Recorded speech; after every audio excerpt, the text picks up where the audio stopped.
Veteran soldiers screaming in agony after attack. 20 yards from me, and it landed in the trailer, right in between the two of them. Got blown off my feet, broken wrists.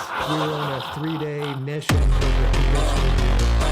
This team that I was, it wasn't my team, it was all guys that I knew. But they were short at 2 IC, and they wanted me to come with them on this 3-day out. They said, they call it the train to death. Montevideo, just south of Baghdad, the southern Fort Bragg pipeline, and that's when we had just lost a guy, the trip before it. They shot down 3 or 4 helicopters. I mean, it was on. So we wanted to clean up that area. It's full of foreign fighters, and so it was good. And this battalion, so it was a battalion operation, and we were just there to augment and assist. And we had our sniper team, and I was a 2 IC, had a team leader and 2 other dudes. So 4 of us. And so with this conventional unit doing battalion ops, I mean, it was textbook, like companies out, mortars in the back, fire support, blocking positions, I mean, it was like textbook. It's kind of epic in this area. But it was also a kind of a setup, like they knew that we were coming, and those were real fighters, that are there.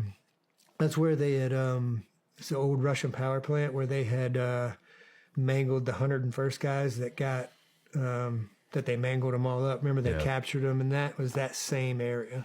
Okay. Same bridges, same places where they found them. So we were in that area, and we're helping them out with fires and all the different stuff. But we also got a sniper, duties that we're doing.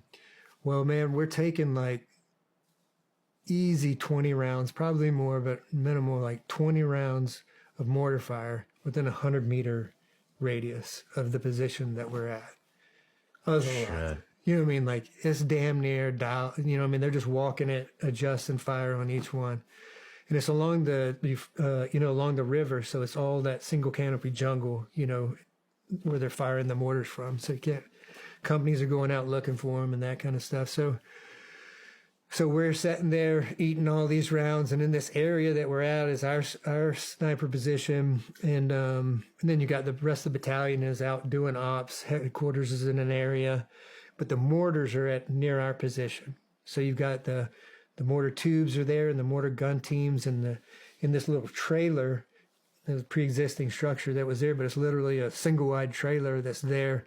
The FDC guys, mobile ballistic computers, you know what I mean? The mortars, the mortar guys, they're in that trailer because they're running fire missions out of there. They're dropping, mortars for the teams that are out. And we're just doing that. So we eat all those rounds, and we go and talk to the command because they were friends of ours. The guys were like, "Hey, they're dialing that position in, man. Number one, we're not staying there. And number 2 is like, hey, let's you don't have to have that position. Like, we can cover that bridge, back from over here." And they made the decision to keep guys there, and I don't fault them for it because it's conventional guys, a conventional mindset, kind of die-in-place positions. It's just, I understand it. I don't fault them for it at all. I'm BSing with a couple of the dudes, and we're all kitted up. Everybody's doing what they're supposed to be doing. And, and man, then 82 millimeter mortar round lands 20 yards from me. And it landed in the trailer between the FDC guys, right in between the 2 of them right there. That mortar round landed right there in between them. Damn. So these 2 guys are hit. So, it's super close. Got blown off my feet, broken wrist, knocked out for don't know how short or how long, but then come to. And then when I come to, there's nothing but, we ate the round, so it's just nothing but dirt and dust and smoke and fire. Because, you ever seen a single wide trailer? Like, a single wide trailer burned from end to end within about 7 minutes, So that thing was already on fire, cooking. And, but then I come to, and I look around and realize, like, what has happened. And then, man, the screams start. You know, I mean, as far as the guys screaming, a sound that no one had ever prepared me for, and that I'd never heard anybody talk about.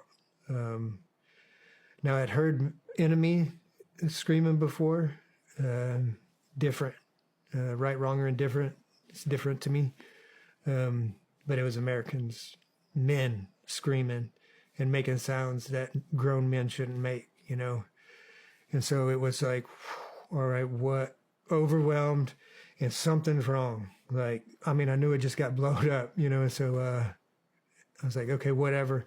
So there's a fire, and I mean, I know what had happened. Like, holy shit, it hit the guys. I knew there was 4 guys in that thing. So it's on fire. All their gear's in there. I mean, they're fully kitted out, combat loaded. So cook-offs are about to start. There's all kinds of, not primed. I can't think of the word. Live mortar rounds, 81s, you know, sitting right there to be in the tube. They're prepped, ready to launch. You know what I mean? Fused up, ready to go. And so I'm pulling these guys out because there's not, again, back to not really any medics around. And we got 2 guys that are up on the gun. Me and another operator are down there working, and all the other guys are working in pockets of different dudes. And yeah, man. And it was, so just start working. I end up putting 4 tourniquets on, 3 different guys. I mean, they were bad, blown up, you know, and I'm just, man, I'm not, something's wrong. And so anyway, doing all of that stuff. But what had happened in that moment, when I'm going through it and all the emotions that are going through me and my mind, that has now received a traumatic brain injury, because I can trace my life up to September the 1st of 2006, what my life was like before that, and my life, what it's like been after that. So, but during that time, everyone that I knew had been blown up to some degree, you know, and so I didn't think of nothing of it. But at that time, what happened too, that was my 3rd mass casualty event. And so I had something broken in my head. But also, man, my heart broke into 1,000,000 pieces. And then those 1,000,000 pieces broke into 1,000,000 pieces. Man, I was devastated. And the reason why I was devastated was because when we were around the conventional guys, especially, we were like big brother. You know what I mean? Hey, we're around, everybody feels better. Like, hey, man, we're oh, dudes are here, we're all right, you know, and I loved that. I mean, that's who I want to be, you know. But I had just a little bit of distorted thinking and you know, misconception that I could actually protect them. It's unrealistic expectation, but my job was to protect American soldiers, especially the ones that were around me. And so now for the 3rd time, I had failed to do that. So what does a protector do when he's failed to protect that which matters the most? Because deployed status, my loyalty chain is American soldiers, the number 1. And I can't protect them. I have failed in that mission. So it was devastating, man. And then everything and whatever else was going on inside of me, now with a broken decision maker, you know, in the executive functioning of my brain. So it was the big heroes, you know, of that day, man, was because then the whole time they were packaging the guys up, dead guys packaged up. It's daylight still, man. Those birds aren't coming. This is the triangle of death. Yeah. They call it because the helicopters have been shot down. It's like, man, but I know we're just going through the motions to keep the morale up for as long as we can. You know what I mean? Because how it affects wounded soldiers. You know what I mean? Hey, you got it. Hang in there. And, man, and just sitting there. And then next thing you know,